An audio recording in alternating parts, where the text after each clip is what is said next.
बागवान भाइयों नमस्कार। आज हम एक बार फिर एक नए टॉपिक के साथ आप लोगों के बीच में पहुंचे हैं। इस साल हमने एक नया प्रोडक्ट लॉन्च किया था फर्टीफ्लो ब्लूम के नाम से। 8-24-24 4 मैग्नीशियम ऑक्साइड और 6 सल्फर। तो हमारे पास काफ़ी क्वेरीज आ रही थी कि इसके साथ क्या कैल्शियम हो जाएगा। तो आज हम यही देखने की कोशिश करेंगे कि कैल्शियम इसके साथ मिक्स होता है या नहीं होता है। तो फिजिकल कंपेटेबिलिटी हम लोग चेक करने की कोशिश करेंगे जार टेस्ट के द्वारा। तो यहाँ मेरे पास 2 मग हैं हाफ लीटर के। इस मग में जो पानी है ये नॉर्मल पानी है जो कि रनिंग वाटर है एक तरह से, या टैंक का वाटर हम इसको बोल सकते हैं। और ये मेरे पास खाली है, तो इसमें हमारे पास जो पीने के लिए जो ड्रिंकिंग वाटर आता है तो हम इसमें मिलाएंगे। तो सबसे पहले हम लोग ये चेक करने की कोशिश करेंगे कि इनका पीएच कितना है। तो 2-3 चीज़ें हम लोग ये जानने की कोशिश करेंगे कि नॉर्मल वाटर का पीएच कितना है, प्रोडक्ट मिलाने के बाद क्या ये पीएच को कंट्रोल करता है या नहीं, और उसके बाद हमारे पास 2 तरह के कैल्शियम है। एक ये लिक्विड कैल्शियम है, सेलेक्ट कैल्शियम के नाम से आईसीएल का ही आता है, और ये एक चिलेटेड कैल्शियम है। ये कोई भी आप ले सकते हैं। तो चिलेटेड कैल्शियम ही 100 ग्राम में जो आता है 10% EDTA।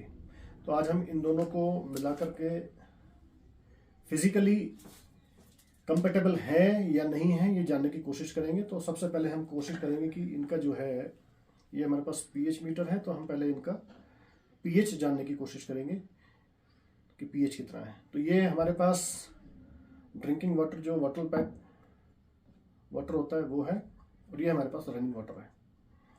तो ये हमारे पास ड्रिंकिंग वाटर है, तो इसका पीएच हम देखेंगे अभी कितना आएगा। तो ये ऑलमोस्ट अभी चल रहा है 8, 7.5 के आसपास इसका पीएच होना चाहिए, क्योंकि ये ड्रिंकिंग वाटर है जो हमारे पास ये पैक्ड बॉटल आती है। जितना भी पानी होता है ये अल्कलाइन होता है पीने के लिए। तो एक बार हम देखेंगे कितना आ गया अभी। 7.98।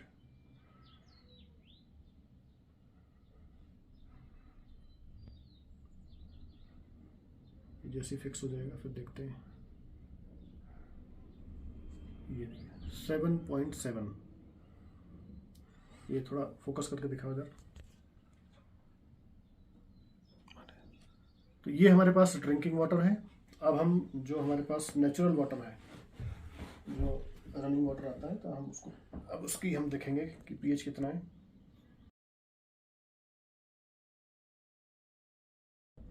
तो ये हमारे पास 7.7 था। तो अब जैसे स्टेबल हो जाएगा तो अभी हम इसको भी चेक करेंगे कि कितना हो जाएगा।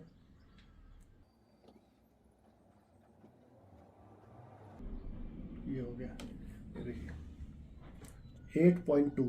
ये वो पानी है जो रनिंग वाटर है, यानी कि जो स्टोरेज का यहाँ टैंक से हमने लिया था। तो ये 8.2 है। तो टैंक में जब भी पानी हम स्टोर करते हैं तो आपका पानी इंक्रीज होता है। रनिंग वाटर जितने भी हमारे पास रनिंग सोर्स हैं तो उसका अगर हम देखेंगे तो 7, 7.5 के आसपास उसका पीएच होता है, यानी कि नेचुरल कैटेगरी में होता है। लेकिन ये 8.2 है और ये 7.7 था। अब हम इसमें मिलाएंगे ब्लूम और फिर चेक करेंगे दोबारा से कि कितना पीएच इसमें होता है। तो दोनों ही पानी में हम लोग ब्लूम मिलाएंगे। तो वैसे अगर इसकी क्वांटिटी की बात करें पर लीटर 5 ग्राम पर लीटर के हिसाब से हम लोग इसमें मिक्स करते हैं। तो 5 ग्राम का मतलब ये होगा कि तकरीबन आधा चम्मच हम लोग इसे मिलाएंगे। तो ये हमारे पास चूँकि आधा लीटर है तो हम आधे से आधा चम्मच इसमें ब्लूम मिलाएंगे। दोनों ही पानी में हमने मिलाने के बाद अब हम इसका घोलने के बाद फिर ये चेक करेंगे।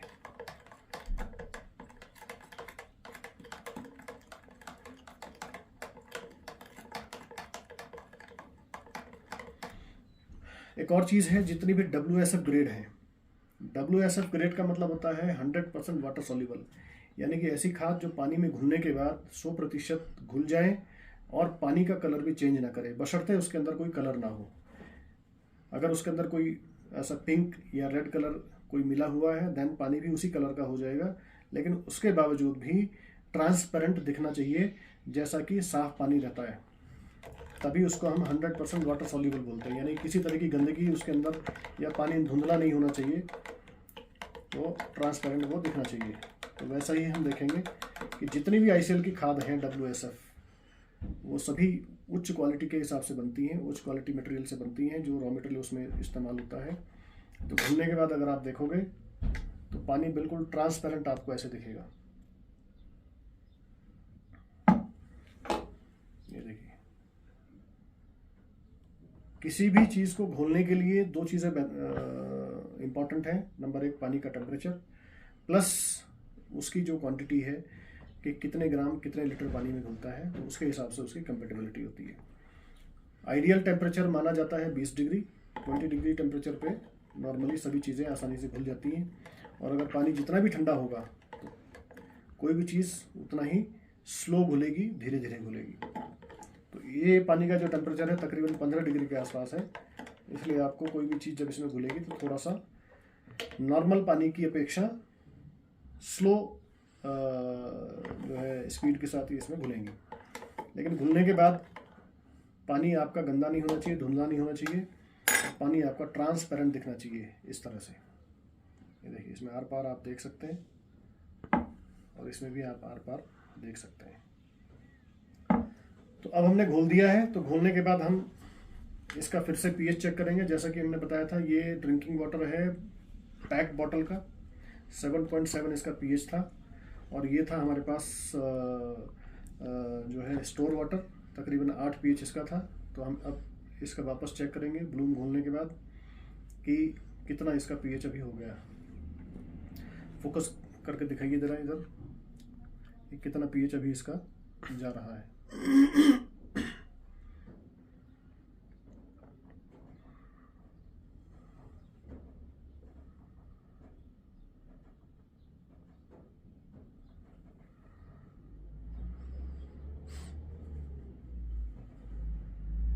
तो ये 7.7 से 3.4 इसका pH हो गया है।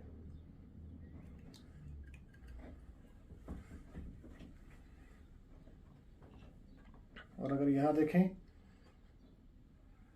यहाँ भी दिखाओ,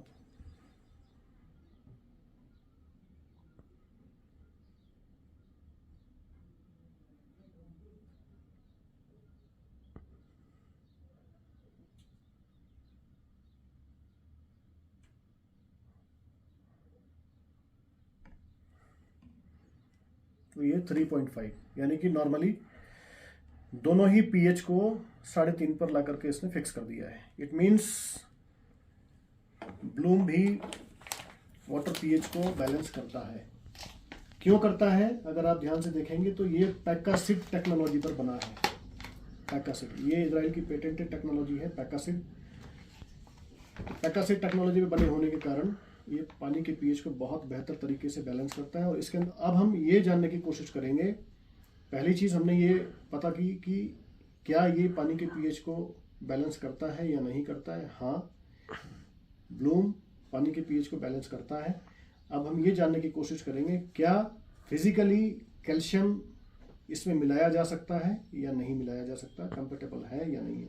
तो हमारे पास ये ICL का सेलेक्ट लिक्विड कैल्शियम है, जो कि आपका 11% आता है। तो हम अब इसको मिलाने की कोशिश करेंगे, देखेंगे मिला करके। तो नॉर्मली अगर देखें, कैल्शियम की जो डोज है 400 ml प्रति लीटर के, 400 ml प्रति ड्रम के हिसाब से इसकी फुल डोज होती है। 400 ml का मतलब ये हो गया 2 ग्राम प्रति लीटर के हिसाब से। तो वैसे ही हम कोशिश करेंगे इसमें मिलाने की। तो ये तकरीबन 2 ग्राम के आसपास या 2 ml के आसपास इसका है। तो हम इसको इसमें एक तरफ हमने मिला दिया है लिक्विड कैल्शियम, और दूसरी तरफ हम मिलाएंगे चिलेटेड। तो दोनों को ही हम चेक करेंगे कि क्या फिजिकली ये, और चिलेटेड की बात करें तो तकरीबन 1 ग्राम प्रति लीटर के हिसाब से इसकी डोज होती है। तो उतना ही तकरीबन हमने इसके अंदर मिक्स कर दिया है। तो इसको पहले हम घोलेंगे, और ये जानने की कोशिश करेंगे कि क्या कैल्शियम मिलाने के बाद यह अच्छी तरह से मिक्स होता है या नहीं होता है, और कोई इसमें किसी तरह का कोई जमना या इस तरह की शिकायत तो इसमें नहीं आती है। तो ये लिक्विड था,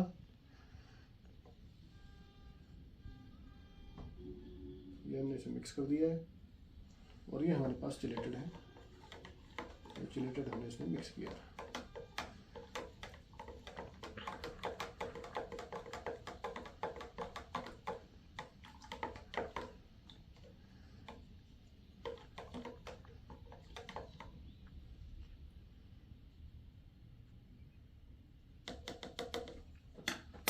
मिलाने के बाद तकरीबन 10 मिनट के लिए हम इसको रखेंगे, और 10 मिनट के बाद हम आपसे फिर से मिलेंगे और बताएंगे कि क्या ये दोनों अच्छी तरह से मिक्स हुए हैं या नहीं हुए हैं।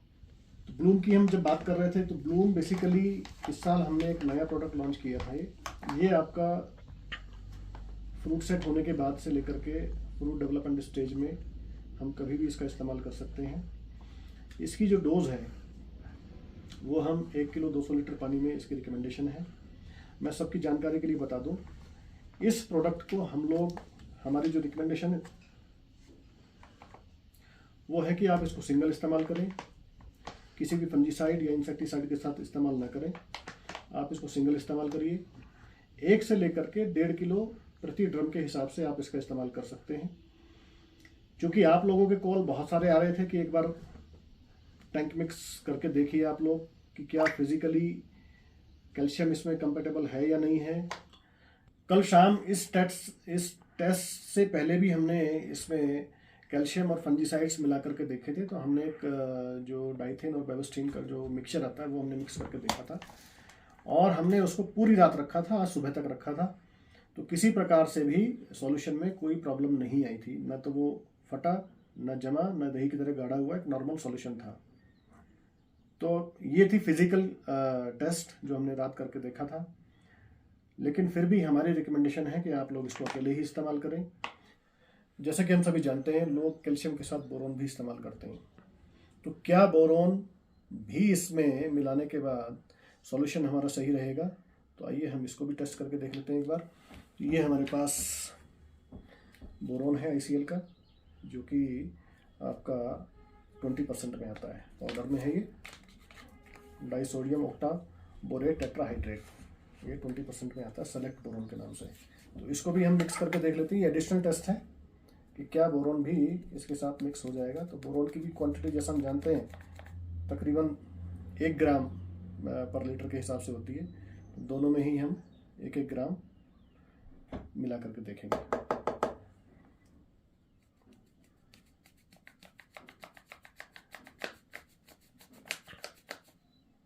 ये हमने बोरोन लिया,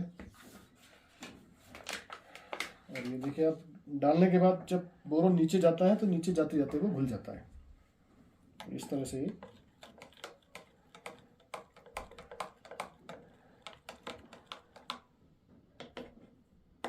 ये हमने बोरोन भी इसमें मिक्स कर दिया है।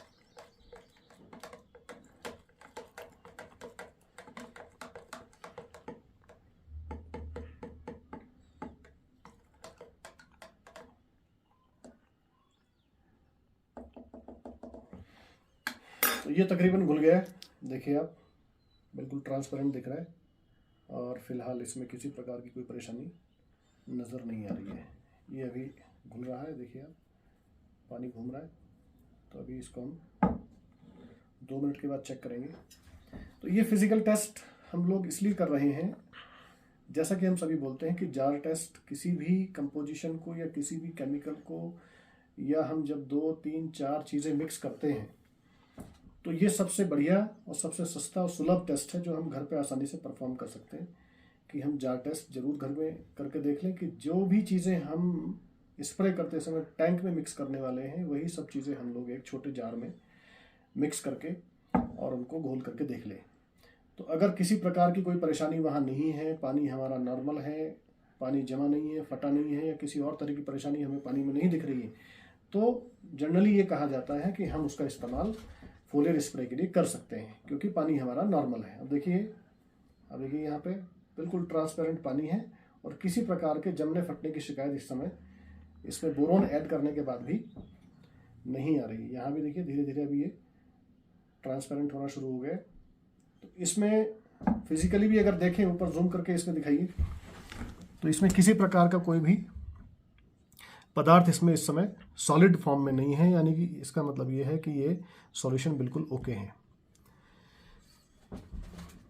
तो ये सारी चीज़ें हम फिजिकली तो मिक्स हो रही हैं, आप अगर मिलाना चाहते हैं तो एक बार देख सकते हैं। तो किसी भी एक पौधे के ऊपर स्प्रे करके देख सकते हैं। अगर वहाँ आपको समस्या नहीं दिख रही है तो आप इसको स्प्रे कर सकते हैं। धन्यवाद।